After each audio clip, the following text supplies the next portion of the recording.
Welcome guys to my new video.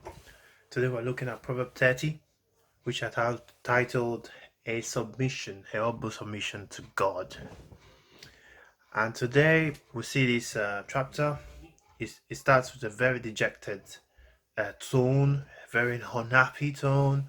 So we have the author beginning and saying, I am weary, O God. I am weary and worn out, O God. I'm too stupid to be human. I lack common sense. So we see here the author has given up trying to be wise. And he realizes that he can't. The human self, the human beings, being a human being means you're prone to error. You can't fulfill all righteousness. He says, I've not mastered human wisdom, nor do I know the Holy One. And then he carries on to say that indeed it's impossible for him. It's impossible for him to fulfill this. And then how does he fulfill this? He says in verse 7, it says, Oh God, I beg two favors from you. Let me have them before I die, which is first, help me never to tell a lie. Because God already said in verse 6 that he says in verse 6 that he doesn't like people who lie. So he says, verse 8 says, give me just enough to satisfy my needs. For if I grow rich, I may deny you. And if I am too poor, I may steal and insult your holy name. So it's basically here there is a downcast, a despair, and a sense of surrender. It's giving up, trying to fulfill wisdom. And it then begs God to, neither make me rich or neither make me poor. Because if I'm too rich, then I will disobey. I'll be too proud. That, well, if I'm too poor, then I might even fall down and curse you. So help me, Lord. So we see that in this. And when I read this passage, I just thought about Solomon.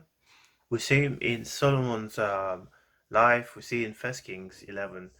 He began with very well. He was righteous. He was holy, but then he ended up,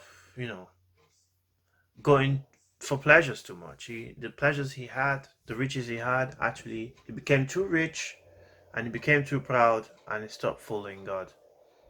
We see that in verse 3. He had 700 wives and 300 concubines, and these led his heart away from the Lord.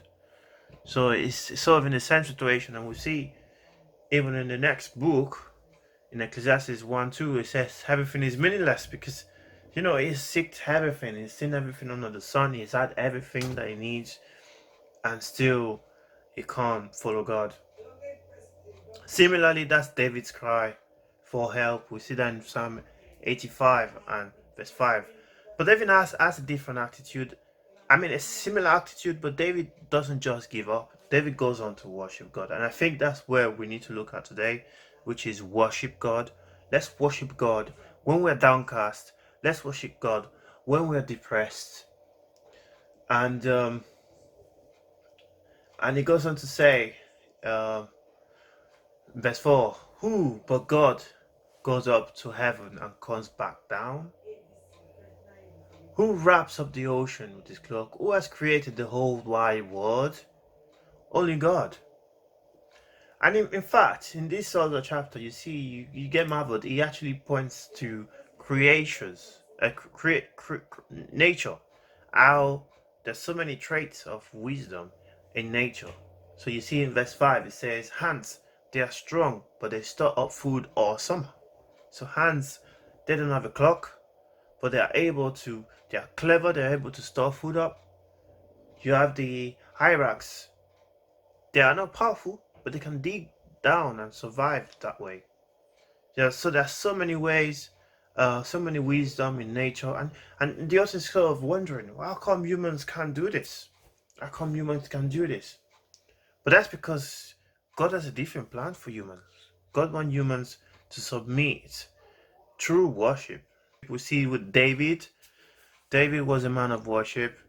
We see it in his Psalms. He was a man of worship.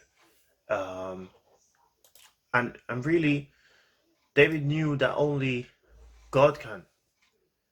So in Matthew 11:28, Jesus said, "Come to me, all of you who are weary and are heavy burden, and I will give you rest." So God is saying that in Him we can have rest. And then for everyone who has sinned and fall short of God's standards, we are of sin, but only Jesus hasn't sinned. And through Him we have righteousness. He says in 2 Corinthians 5:21. Thank you guys for this video, and I hope to see you tomorrow. Bye.